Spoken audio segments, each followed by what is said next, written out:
Hello indie game fans, surprises are always nice, so I have another lot of awesome indie games and updates that you can play right now, with a number of sci-fi entries, a free update or two that I think are worth checking out, and a Metroidvania from a non-conventional developer which makes it very interesting. Let's begin with Collateral Damage, a modern example of a licensed game which actually looks pretty decent based on the Netflix movie of the same name.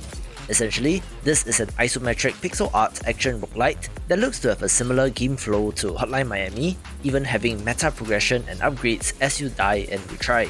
It came to my attention when researching upcoming shoot-'em-up titles, since this is from developer Ludic Studios, who are also making the gorgeous Windrunners, so do check it out to give them some support. Okay, just wait a little more. Keep your eyes closed. We're almost there. Alright, now you can look. Welcome to the Leia Interplanetary Research Center. We are happy to inform you that your application for the position of lead test subject has been approved. You can expect decent compensation.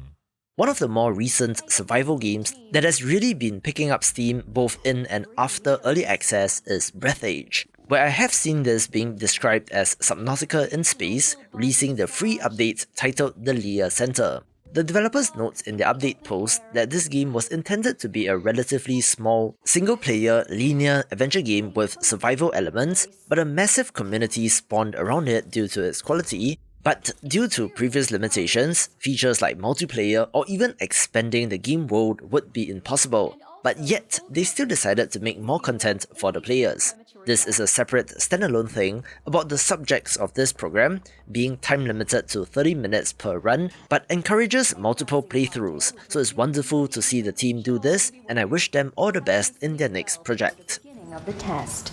We hope that your stay in our center will be long and fruitful. Good luck. Gentlemen, help our new test subject before he hits his face and spills blood all over the place.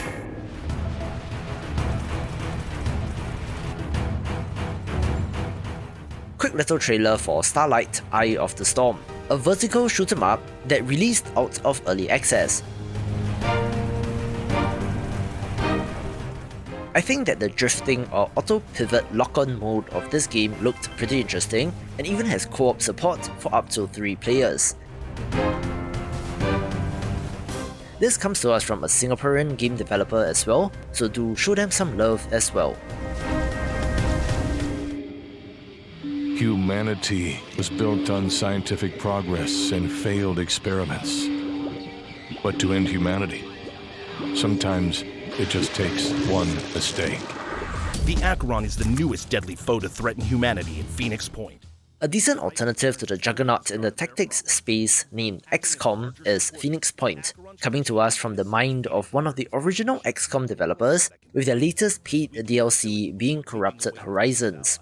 This has a horrifying new monster, new soldiers which have been intentionally mutated with the Pandora virus, and new campaign missions, adding more content for fans of the game. Soldiers' will to fight.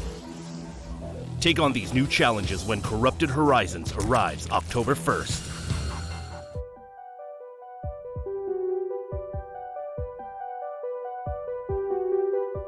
I do think that games can be a very clever way of teaching if done right, where one of the most natural extensions of this is teaching some form of logic and programming, with Turing Complete being the example here.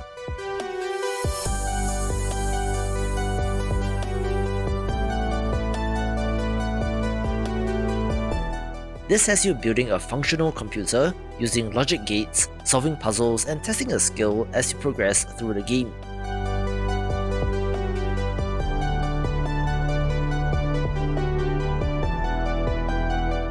From a relatively friendly graphic user interface to building a program to solve a maze, this looks to be mind-expanding even if it does have programmer art.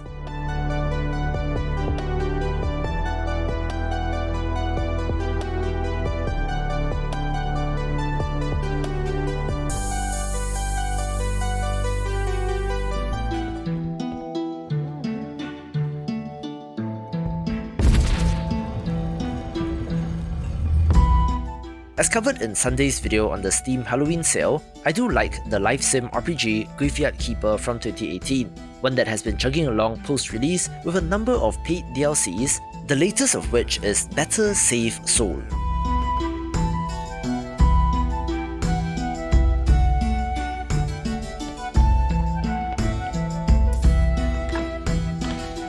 This unlocked a new hidden workshop with a spooky inhabitant wanting to cleanse his tainted soul of all his previous sins, which is where you come in.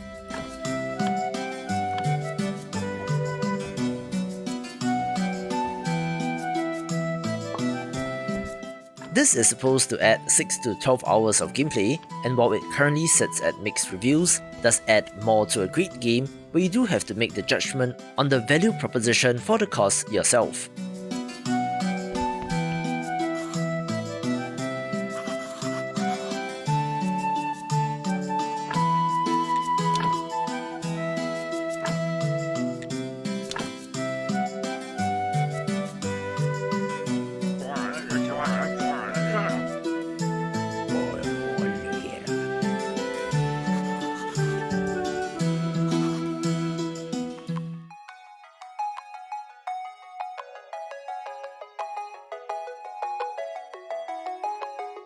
I still find developer Sockpop Collective to be very interesting, since their approach to games seems to be focusing on pure volume, releasing a new game every month, while being primarily funded by Patreon, which somehow are all pretty unique and interesting, and not the derivative 99 cents rubbish that has invaded Steam, with one such title being Apocalich.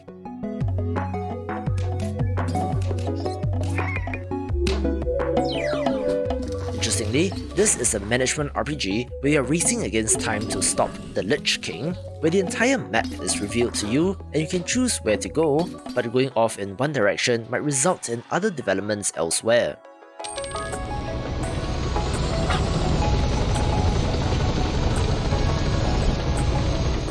The turn-based combat looks interesting as well, all with a wonderful hand-drawn look, certainly getting my attention.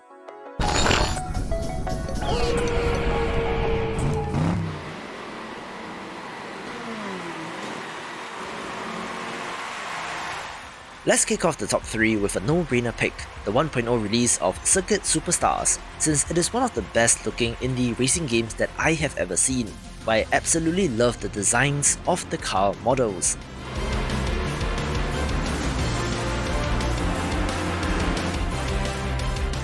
It falls more on the simulation rather than arcade racer end of things, but it's not overly complex, simply being an excellent game in the genre.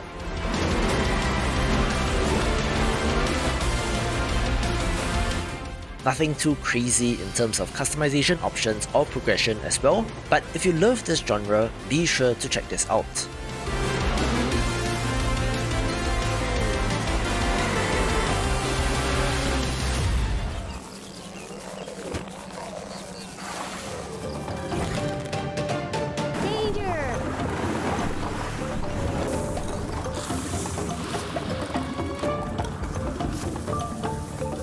One of the early access action roguelites that I keep installed on my computer is Patch Quest, one that added monster taming and Metroidvania elements, releasing its first major content patch named the Jurassic Update.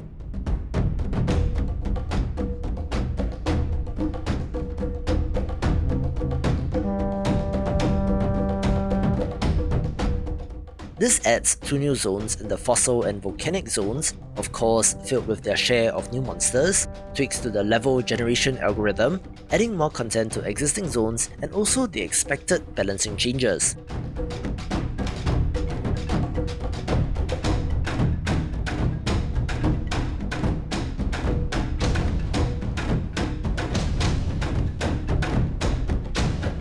This developer is certainly doing early access right, having frequent, if smaller updates, as well as listening to and engaging with the community, so I do wish them all the luck as development rolls along.